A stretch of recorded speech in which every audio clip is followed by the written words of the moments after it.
ಗುರುವಾರ ರಾತ್ರಿ ನಡೆದಿದ್ದ ಐಪಿಎಲ್ ಪಂದ್ಯದಲ್ಲಿ ಆತಿಥೇಯ ರಾಯಲ್ ಚಾಲೆಂಜರ್ಸ್ ಬೆಂಗಳೂರು ತಂಡ ಡೆಲ್ಲಿ ಕ್ಯಾಪಿಟಲ್ಸ್ ವಿರುದ್ಧ 6 ವಿಕೆಟ್ ಅಂತರದ ಸೋಲು ಕಾಣುವ ಮೂಲಕ ತವರಿನಲ್ಲಿ ಅತ್ಯಧಿಕ ಪಂದ್ಯ ಸೋತ ಮೊದಲ ತಂಡ ಎಂಬ ಅನಪೇಕ್ಷಿತ ದಾಖಲೆಯನ್ನ ತನ್ನ ಹೆಸರಿಗೆ ಸೇರಿಸಿಕೊಂಡಿದೆ. ಆರ್ಸಿಬಿ ತನ್ನ ತವರು ಮೈದಾನ ಚಿನ್ನಸ್ವಾಮಿಯಲ್ಲಿ ಒಟ್ಟು 93 ಪಂದ್ಯಗಳಲ್ಲಿ 45 ಪಂದ್ಯದಲ್ಲಿ ಸೋತಿದ್ದು 44ರಲ್ಲಿ ಗೆದ್ದಿದೆ. 4 ಪಂದ್ಯ ರದ್ದುಗೊಂಡಿದೆ. ತವರಿನಾಚೆ ಆಡಿದ 3 ಪಂದ್ಯಗಳಲ್ಲಿ ಅಮೋಘ ಗೆಲುವುಗಳನ್ನು ಸಾಧಿಸಿ 2025ರ ಐಪಿಎಲ್ ಟೂರ್ನಿಯನ್ನ ಭರ್ಜರಿಯಾಗಿ ಆರಂಭಿಸಿರುವ ಆರ್ಸಿಬಿ ತವರಿನ ಪಂದ್ಯದಲ್ಲಿ ಎಡವುತ್ತಿದೆ. ಆಡಿದ 2 ಪಂದ್ಯಗಳಲ್ಲಿಯೂ ಸೋಲು ಕಂಡು ತವರಿನ ಅಭಿಮಾನಿಗಳಿಗೆ ನಿರಾಸೆಯನ್ನ ಉಂಟುಮಾಡಿದೆ. ಚಿನ್ನಸ್ವಾಮಿ ಮೈದಾನದಲ್ಲಿ ಗುರುವಾರ ನಡೆದಿದ್ದ ಪಂದ್ಯದಲ್ಲಿ ಮೊದಲು ಬ್ಯಾಟಿಂಗ್ ನಡೆಸಿದ ಆರ್ಸಿಬಿ ಉತ್ತಮ ಆರಂಭದ ಬಳಿಕ ನಾಟಕೀಯ ಕುಸಿತ ಕಂಡು 7 ವಿಕೆಟ್ಗೆ 163 ರನ್ ಅನ್ನು ಬಾರಿಸಿತು.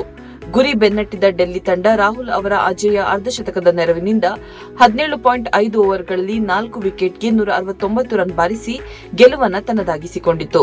ಚೇಸಿಂಗ್ ವೇಳೆ ಅಬ್ಬರದ ಬ್ಯಾಟಿಂಗ್ ನಡೆಸಿದ ಮನೆಮಗ ಕೆಎಲ್ ರಾಹುಲ್ 53 ಎಸೆತಗಳಿಂದ ಅಜೇಯ 93 ರನ್ ಅನ್ನು ಬಾರಿಸಿದರು. ಅವರ ಈ ಸೊಗಸಾದ ಬ್ಯಾಟಿಂಗ್ನಲ್ಲಿ 6 ಸಿಕ್ಸರ್ ಮತ್ತು 7 ಬೌಂಡರಿ ಸಿಡಿಯಿತು. ಟ್ರಿಸ್ಟನ್ ಸ್ಟಬ್ಸ್ 38 ರನ್ಗಳ ಕೊಡುಗೆಯನ್ನು ನೀಡಿದರು.